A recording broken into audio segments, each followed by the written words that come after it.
আমাদের স্পষ্ট দাবি হলো সংবিধানে এমন একটা ধারা সংযুক্ত করতে হবে, সেই ধারাটা হলো এই দেশে আর কোনো কোরআন সুন্নাহ বিরোধী আইন, আল্লাহর শরিয়া বিরোধী কোনো আইন, কোনো নীতি, কোনো নীতিমালা, কোনো বিধান কার্যকর হবে না, থাকলে বাতিল বলে গণ্য হবে। তাদের জন্য রক্ত দিয়ে, শাহাদাত দিয়ে আমাদের জন্য একটা স্বাধীন মাতৃভূমির মানচিত্রকে তারা অর্জন করেছিলেন।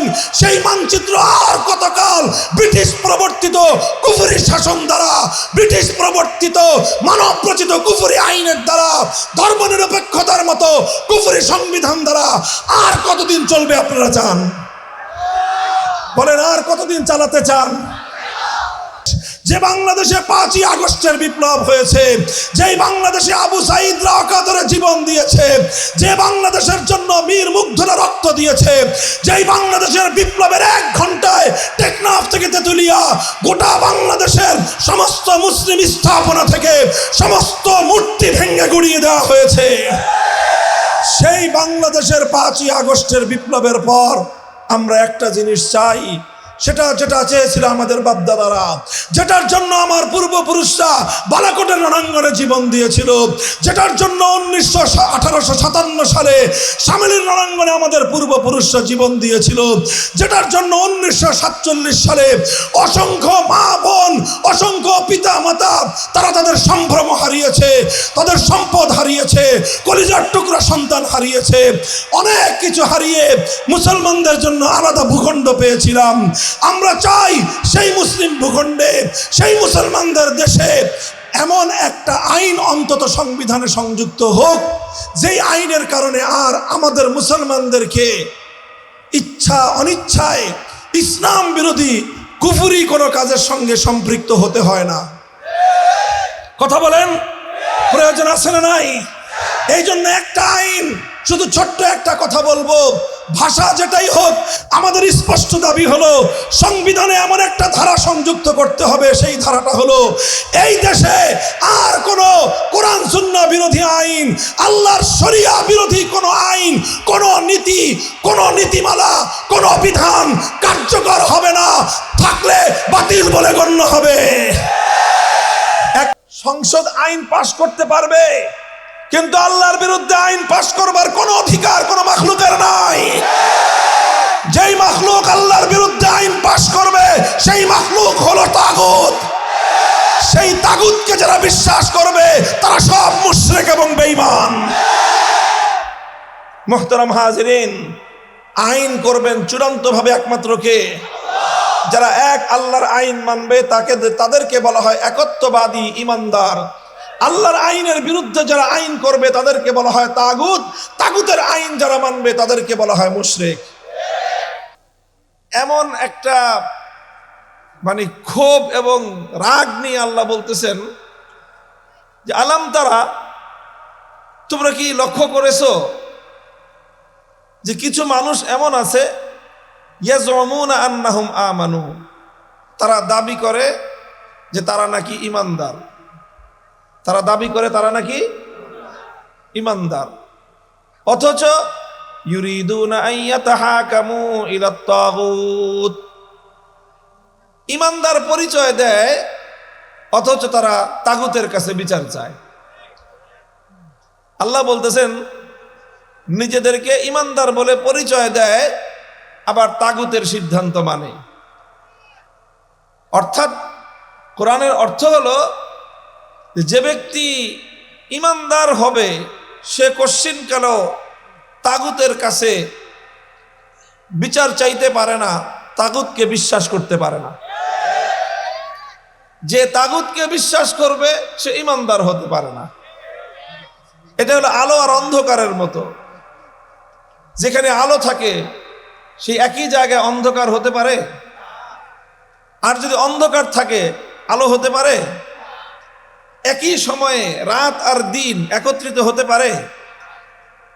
রাত শেষ না হলে দিন আসতে পারে? তো ঠিক এরকমই আলো আর অন্ধকার যেরকম একত্রিত হতে পারে না, রাত আর দিন যেমন এক জায়গায় এক সময়ে একত্রিত হতে পারে না, ঠিক তদ্রূপ আল্লাহর উপর ঈমান আর তাগুতের উপর বিশ্বাস এটাও একজন মানুষের মধ্যে একত্রিত হতে পারে না। অথচ আল্লাহ নিজেই আশ্চর্য হচ্ছেন, নিজেই আল্লাহ পাক বিস্ময় প্রকাশ করছেন যে অসংখ্য অগণিত মানুষ এমন আছে যে তারা নিজেদেরকে ঈমানদার বলে দাবি করে, মুমিন মুসলমান বলে নিজেদের পরিচয় দেয়, অথচ তারা তাগুতের উপর বিশ্বাস করে। কথাটা কত পরিষ্কার যে আল্লাহর উপর ঈমান যদি থাকে তাগুতকে বিশ্বাস করা যাবে না, আর তাগুতের উপর যদি বিশ্বাস থাকে আল্লাহর উপর ঈমান হতে পারে না। দুইটা পরিষ্কার কথা। কোরআনে পাকের মধ্যে আল্লাহ পাক বিভিন্ন জায়গায় এই একই কথা বলেছেন, আত্তাবায়ানার রুশদু মিনাল গায়য়ি ফামান ইয়াকফুর বিত-তাগুতি ওয়া ইউমিন বিল্লাহি ফাকাদ ইসতামসাকা বিল উরওয়াতিল উসকা।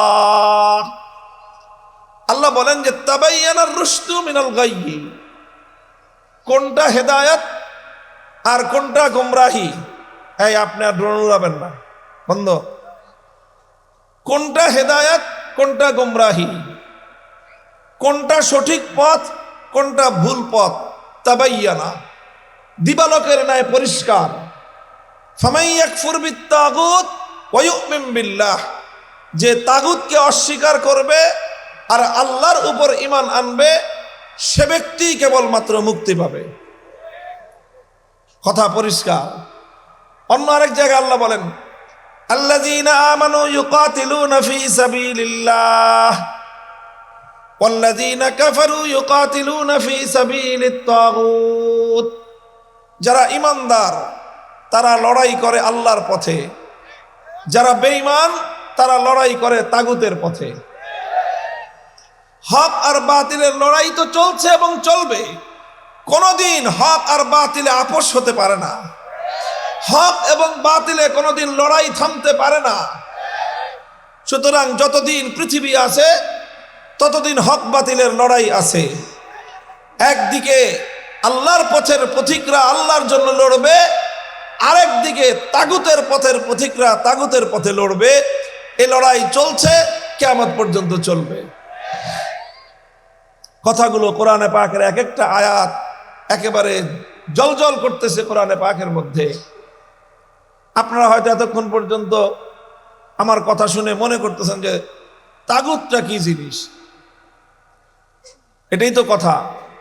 এই তাগুতের পরিচয় দেওয়া লাগবে আপনাদের কাছে, কারণ তাগুতের পরিচয় না জানা থাকার কারণে অসংখ্য অগণিত মানুষ এই ঝামেলার মধ্যে পড়ে আছে যে তারা আল্লাহর উপরেও নিজেদেরকে ঈমানদার বলে তারা পরিচয় দেয়, আবার তারা তাগুতের ফান্দে আটকা পড়ে আছে।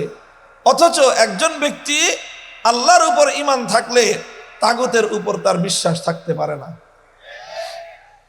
কোরআনে পাকের অসংখ্য আয়াতের মধ্যে আল্লাহ পাক রব্বুল আলামিন এই তাগুত শব্দটি ব্যবহার করেছেন। এই জন্য কাদিমান ওয়া হাদিসান, সর্বযুগেই যারা কোরআনে পাক নিয়ে আলোচনা করেছেন, তাফসীর করেছেন, তারা তাগুতের সংজ্ঞা এবং তার পরিচয় দিয়েছেন, মা হুয়া তাগুত। তো তারা সমস্ত মুফাসসিরিনগণ তাগুতের যেই পরিচয় দিয়েছেন সেটার সারমর্ম যদি আমি আমার সহজ ভাষায় বলতে চাই, তাহলে আমি আপনাদেরকে একটু একটা অতিরিক্ত একটা কথা আগে বলে তারপরে আমি তার পরিচয়টা বোঝাচ্ছি। আপনারা গায়রুল্লাহ বুঝেন? কে কে বুঝেন হাত উঠান তো।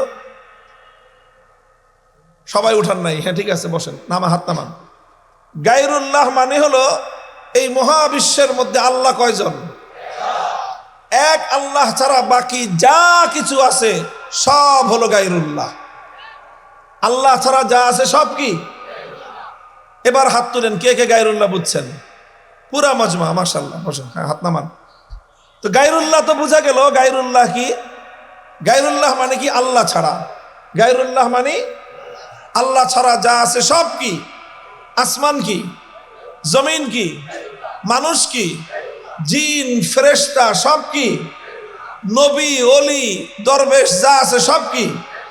সব গায়রুল্লাহ একদিকে, আর আমার আল্লাহ শুধু একা। তো বোঝা গেল গায়রুল্লাহ। এবার বুঝেন তাগুত কি জিনিস। তাগুত হলো যে কোনো গায়রুল্লাহকে যদি আল্লাহর জায়গায় বসানো হয়, কোনো গায়রুল্লাহকে যদি আল্লাহর জায়গায় বসানো হয়, তাহলে সেই গায়রুল্লাহকে বলা হয় তাগুত। অর্থাৎ যেটা আল্লাহর জায়গা, যেটা আল্লাহর আসন, যেটা আল্লাহর জন্য নির্ধারিত, সেই আল্লাহর জন্য নির্ধারিত আসনে যদি কোনো গায়রুল্লাহকে বসানো হয়, তাহলে সেই গায়রুল্লাহকেই বলা হয় তাগুত। বুঝতে পেরেছেন? দৃষ্টান্ত দিয়ে বোঝাই। যেমন ধরেন, এই মহাবিশ্বের মধ্যে ইবাদতের মালিক কয়জন? ইবাদতের উপযুক্ত কয়জন? কে? ইবাদতের উপযুক্ত একমাত্র লা ইলাহা, নাই কোনো মাবুদ আল্লাহ ছাড়া। এই নাই কোনো মাবুদ এক আল্লাহ ছাড়া। অর্থাৎ ইবাদতের হকদার, ইবাদতের উপযুক্ত, ইবাদতের মালিক একমাত্র। তাহলে ইবাদতের এই আসনটা কার জন্য নির্ধারিত? এখন কেউ যদি আল্লাহকে বাদ দিয়ে অন্য কোনো গায়রুল্লাহর ইবাদত করে, পূজা করে, তাহলে সেই গায়রুল্লাহকেই বলা হয় তাগুত। যেমন সে যুগে কিছু মানুষ আল্লাহকে বাদ দিয়ে লাত, মানাত, উজ্জা, হুবাল এই সকল দেব দেবতার পূজা করত, ইবাদত করত। তাহলে ইবাদতের মালিক একমাত্র কে ছিলেন? আল্লাহকে বাদ দিয়ে যখন লাতকে পূজা করা হলো, তখন লাত হলো তাগুত।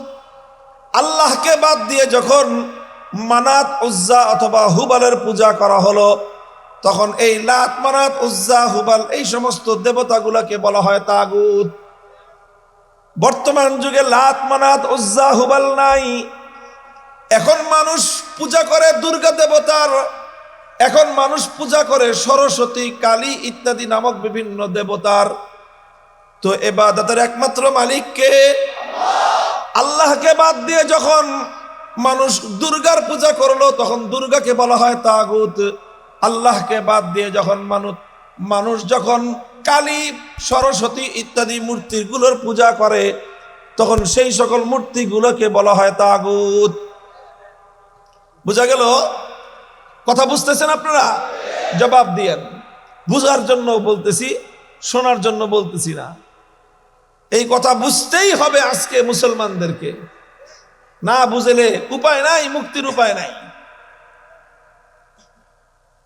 তাহলে আল্লাহ বলতেছেন, তুমি যদি ইমানদার হতে চাও, তুমি যদি ইমানের দাবিতে সত্যবাদী থাকতে চাও, এক আল্লাহরই ইবাদত করতে হবে। কোনো গায়রুল্লাহর এক মুহূর্তের জন্য ইবাদত করা চলবে না। কেউ যদি গায়রুল্লাহর এক মুহূর্তের জন্য ইবাদত করে, এরপরে সে আল্লাহর যতই ইবাদত করুক না কেন, সে কশ্চিনকালেও ইমানদার হবে না। সে একত্ববাদে বিশ্বাসী নয়, বরং সে তাগুতে বিশ্বাসী। একটা লোক মনে করেন 5 ওয়াক্ত নামাজ পড়ে, শুধু ফরজ নামাজ না, আগে পরে যত সুন্নত আছে সব পড়ে।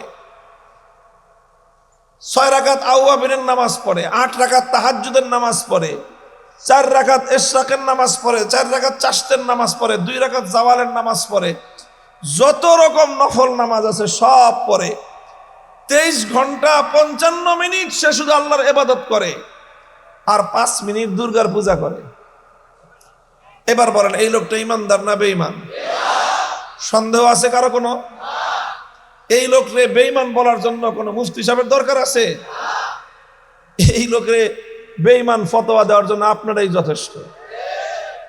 কারণ সবাই জানে, আচ্ছা 5 মিনিট করলো না, 1 মিনিট করলো, তাহলে ইমানদার না বেঈমান?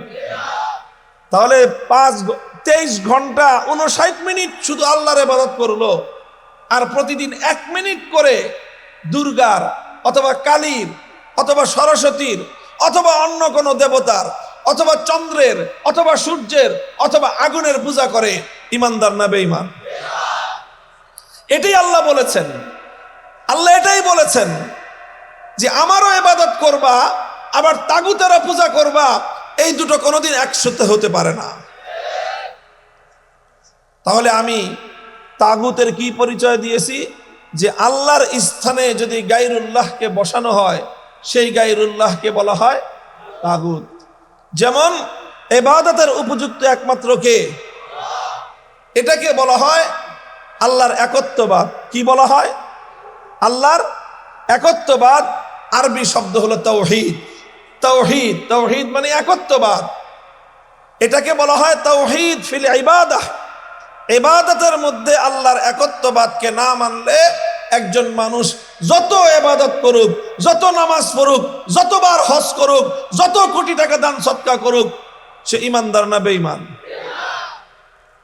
মুহতারাম হাজিরিন, ইবাদতের মধ্যে যেরকম একমাত্র আল্লাহকে মানতে হয়, ইবাদতের মধ্যে আল্লাহকে যেরকম, আল্লাহর সঙ্গে যেরকম অন্য কাউকে শরীক করা যায় না, অন্য কোনো কাউকে এক মুহূর্তের জন্য ইবাদতের মধ্যে আল্লাহর শরীক করলে তাহলে আর সে একত্ববাদী থাকে না, সেই লোকটা মুশরিকে পরিণত হয়।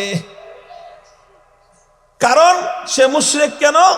কারণ সে একত্ববাদের মধ্যে, তাওহীদের ইবাদতের মধ্যে সে আল্লাহর তাওহীদকে মানে নাই। এই জন্য ইবাদতের মধ্যে যেরকম আল্লাহ এক এবং অভিন্ন, আল্লাহ এক এবং অদ্বিতীয়, এটাকে বলা হয় তাওহীদ ফিল ইবাদাহ। ঠিক তদ্রূপ আমার আল্লাহ পাক রব্বুল আলামিনের আরেকটা তাওহীদ আছে, একত্ববাদ রয়েছে, সেটাকে বলা হয় তাওহীদ ফিল হাকিমিয়াহ। তাওহীদ ফিল হাকিমিয়াহ অর্থ হলো আসমান এবং জমিন, মহাবিশ্ব, গোটা এই সৃষ্টি জগতের মধ্যে আইন তৈরি করবার, বিধান তৈরি করবার চূড়ান্ত ক্ষমতা, প্রশ্নহীন ক্ষমতা একমাত্র কার? আইন করতে পারবে একমাত্র কে? বিধান তৈরি করার একমাত্র চূড়ান্ত ক্ষমতা কার? এই যে ইবাদতের মালিক যেমন একমাত্র আল্লাহ, এটাকে বলা হয় ইবাদতের তাওহীদ। আইনও একমাত্র তৈরি করতে পারবেন কে? এটাকে বলা হয় হুকুমের তাওহীদ, হুকুম করার তাওহীদ। ইবাদতের তাওহীদকে না মানলে তুমি যাই হও ইমানদার হতে পারো না। হুকুম করার ক্ষেত্রে, বিধান দেওয়ার ক্ষেত্রেও আল্লাহর একত্ববাদকে না মানলে হাজি গাজী পাজি হতে পারো, ইমানদার হওয়া যাবে না। কথাটা খুব ভালো করে বুঝেন। আমার দেশে ইবাদতের শিরক খুব কম, ইবাদতের শিরক খুব কম। কারণ এই যে আপনারা সবাই বললেন যে 24 ঘন্টার মধ্যে 23 ঘন্টা 59 মিনিট আল্লাহর ইবাদত করে একটা মানুষ যদি 1 মিনিটের জন্য গায়রুল্লাহর ইবাদত করে, আপনারাই ফতোয়া দেন সে ইমানদার না মুশরিক? এই সবাই কথা বলল। কাউকে যদি দেখা যায় যে দুর্গার পূজা করতেছে আর সে যদি বলে আমি মুসলমান, মানবেন? আরে দুর্গা তো দূরের কথা, কাউকে যদি দেখেন কোন পীরের মাজারে সেজদা করতেছে, তাই তো বাঙালিরা পিঠে সাইজ করে যে সেজদার মালিক একমাত্র কে? তুই আল্লাহর সেজদা গাই না, তুই মাজারে করলি কেন? মায়ের একটা মাটিতে পড়বে? তুই সেজদা করবি, ইমানদার হইছস একমাত্র কাকে? ইমানদার এক আল্লাহ ছাড়া অন্য কাউকে সেজদা করে না। তো কাজেই মানুষ এটা বুঝে যে ইবাদতের মধ্যে এক আল্লাহকেই মানতে হবে, এক আল্লাহর ইবাদত করা যাবে, অন্য কারো ইবাদত করা যাবে না। অথচ দুঃখজনক বিষয় হলো এই, এক আল্লাহকে মাবুদ না মেনে গায়রুল্লাহর ইবাদত করলে যেরকম একজন মানুষের ঈমান ঠিক থাকে না, ঠিক তদ্রূপ এক আল্লাহর আইন না মেনে আল্লাহর আইনের জায়গায় কোনো গায়রুল্লাহর আইনকে বিশ্বাস করলেও একজন মানুষের ঈমান থাকে না। মুহতারাম হাজিরিন, এখন কেউ বলতে পারেন যে তাহলে মানুষ কি কোনো আইন করতে পারবে না? মানুষ কোনো বিধান দিতে পারবে না? এই প্রশ্নের জবাব হলো হ্যাঁ, মানুষ আইন করতে পারবে, বিধান দিতে পারবে একটা শর্তে। কয় শর্তে? জোরে বলেন, কয় শর্তে? এক শর্তে। সেটা হলো মানুষ এমন আইন করতে পারবে যেই আইন আল্লাহর কোনো আইনের বিরোধী হতে পারবে না। মানুষ বিধান দিতে পারবে, তবে মানুষ আল্লাহর বিধানের বিরুদ্ধে কোনো বিধান দিতে পারবে না। যদি কোনো মানুষ আল্লাহর কোনো আইনের বিরুদ্ধে কোনো আইন করে সঙ্গে সঙ্গে সে তাগুত হয়ে যায়। কোনো মানুষ যদি আল্লাহর কোনো বিধানের বিরুদ্ধে কোনো বিধান তৈরি করে সঙ্গে সঙ্গে সে তাগুতে পরিণত হয়। এজন্য চূড়ান্তভাবে প্রশ্নহীনভাবে আনচ্যালেঞ্জেবল, যার আইনের কেউ চ্যালেঞ্জ করতে পারবে না, তিনি একমাত্র কে? সুতরাং আল্লাহর আইনের বিরুদ্ধে যে আইন করবে সেই তাগুত। আল্লাহর আইনের বিরুদ্ধে যদি কোনো রাজা বাদশাহ আইন করে সেই রাজা বাদশাকে বলা হয় তাগুত। আল্লাহর আইনের বিরুদ্ধে যদি কোনো রাষ্ট্রপতি আইন জারি করে সেই রাষ্ট্রপতিকে বলা হয় তাগুত। আল্লাহর আইনের বিরুদ্ধে যদি কোনো প্রধানমন্ত্রী কোনো আইন জারি করে সেই প্রধানমন্ত্রীকে বলা হয় তাগুত। আল্লাহর আইনের বিরুদ্ধে যদি কোনো মন্ত্রী পরিষদ কোনো আইন অনুমোদন দেয় সেই মন্ত্রী পরিষদকে বলা হয় তাগুত।